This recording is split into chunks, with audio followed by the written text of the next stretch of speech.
Let's talk about adding and subtracting complex numbers. Notice, larger font.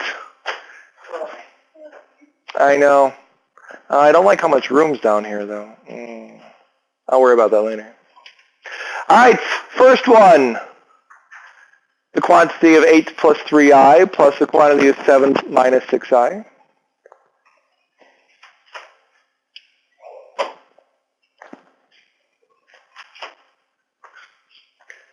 Are those parentheses necessary? Actually, no, since it's addition. Are those parentheses confusing to some students and they foil because they see parentheses? Yes. Don't do that because the main operation is addition. So just add the real parts, 8 plus 7, and then add the imaginary parts, 3i plus a negative 6i.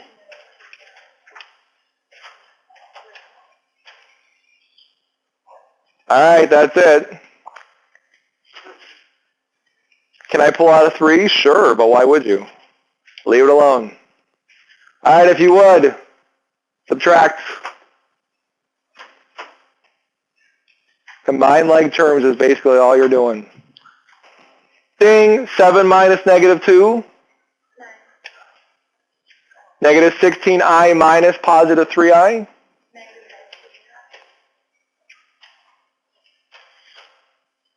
Large print addition.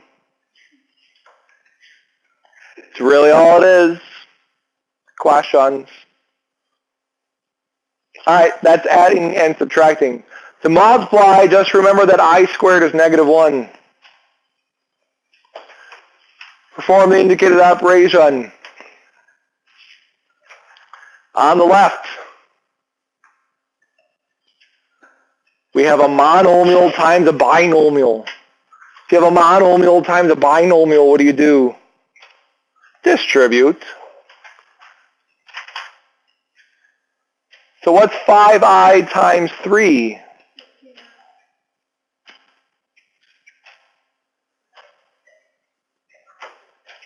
Yep, minus 10i squared. Well, what is I squared? So this is really negative 10 times negative 1, which gives you 10. 10 plus 15i. Mike, do I have to write the 10 first? Well, is it in standard form? Without it? No. Mike, would you really take points off? I know you have to say it. Fantastic. FOIL for the second one because you have a binomial times a binomial. What would the first give you? Yep. You went way too fast, but that's cool. Now you're, oh, I forgot the 21. I didn't multiply. You didn't do anything wrong. 21, and then minus 18, I squared. All right. So the negative 18 is technically being multiplied by a negative 1, which makes it a positive 18. So now these numbers are like terms. So what's 18 and 14? 32. How many i's? Plus 9i. So again, just remember that I squared is negative 1. Perform the indicated operation. Just so you know, those directions can be held for any operation, adding, subtracting, multiplying, dividing.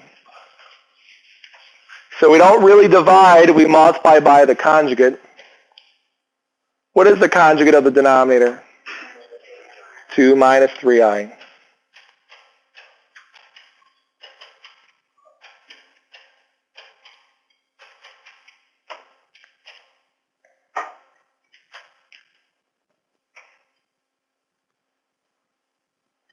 In the numerator, distribute the 6 through.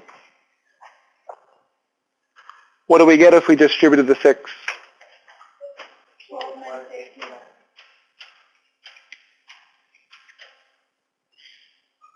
Downstairs, FOIL if you want, or use your sum of squares formula where A would be 2 and B would be 3. What'd you get?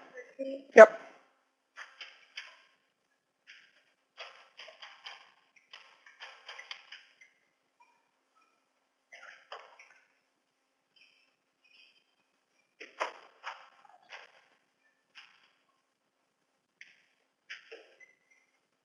Are we done? I mean, I wrote an equal sign, so we can't be done. Oh, I did write 9. Oh, and I wrote it really small. Oh, that erased so much. Oh, it's not gonna, oh, that's too big. Thank you. That's okay. Well, we're not done. Why aren't we done? It's not in standard form. Break it up. 12/13 minus 18/13 I. Now it's so much better. All right, if you would, for the second one, we're rationalizing technically the denominator. We don't care that the numerator has imaginaries. That's totally fine. So what are we going to multiply the second one top and bottom by? 5 minus I. Unfortunately, there is no shortcut for the numerator. You will have to FOIL. But for the denominator, since it's a complex number by its conjugate, you can use the sum of squares. What does first give you in the numerator? Yeah, so 35. Yeah.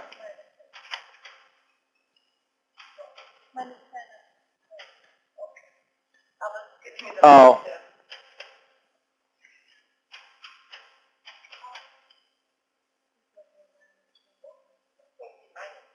It is minus 10. Why can't you guys see that? It's clearly minus 10. Everything else is fine, right? Okay. Shortcut in the denominator would be 5 squared plus 1 squared. Yep.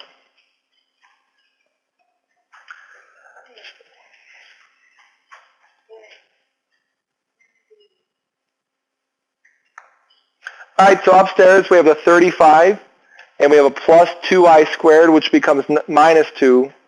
So the real part of the numerator would be 33. We have 17 i's all over 26.